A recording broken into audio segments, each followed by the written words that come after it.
মুসলিম পুরুষদের একাধিক বিয়ের অনুমতি থাকলেও এবার দ্বিতীয় বিয়ে করতে প্রথম স্ত্রীর অনুমতির প্রয়োজন পড়বে। সম্প্রতি ভারতের কেরালায় এমন এক আদেশ জারি করেছেন আদালত।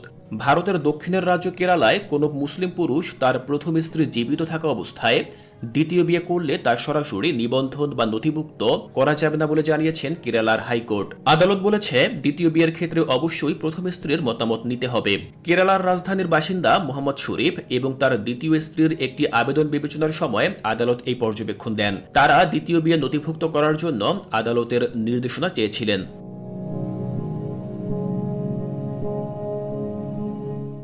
আদালত বলেন, মুসলিম ব্যক্তিগত আইন কিছু পরিস্থিতিতে দ্বিতীয় বিবাহ অনুমোদন করলেও প্রথম স্ত্রী জীবিত থাকা অবস্থায় তার স্বামীর দ্বিতীয় বিয়ে নিবন্ধনের ক্ষেত্রে তিনি নীরব দর্শক হয়ে থাকতে পারেন না। উচ্চ আদালত স্পষ্টভাবে জানান, যদি একজন মুসলিম পুরুষ তার প্রথম বিয়ে বলবৎ থাকা অবস্থায় দ্বিতীয় বিয়ে নিবন্ধন করতে চান, তবে অবশ্যই প্রথম স্ত্রীকে শুনানির সুযোগ দিতে হবে।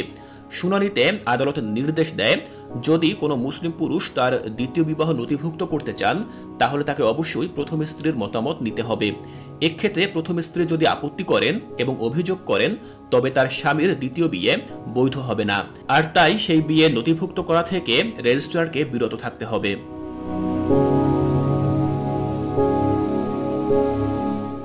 উচ্চ আদালত আরও জানান, মুসলিম ব্যক্তিগত আইনের অধীনে দ্বিতীয় বিয়ের বৈধতা প্রতিষ্ঠানের জন্য মামলাকারীদের নির্দিষ্ট আদালতে যেতে হবে। হাইকোর্ট মোহাম্মদ শরীফের আবেদন খারিজ করে দিয়েছেন। এর কারণ ব্যাখ্যা করে আদালত বলেন, এ মামলায় প্রথম স্ত্রীকে পক্ষ করা হয়নি। তবে আদালত এ বিষয়টি স্পষ্ট করে দেন, দ্বিতীয় বিয়ে নথিভুক্ত করা একেবারেই যাবে না বিষয়টি তা নয়, তবে এক্ষেত্রে অবশ্যই প্রথম স্ত্রীর মতামত নিতে হবে।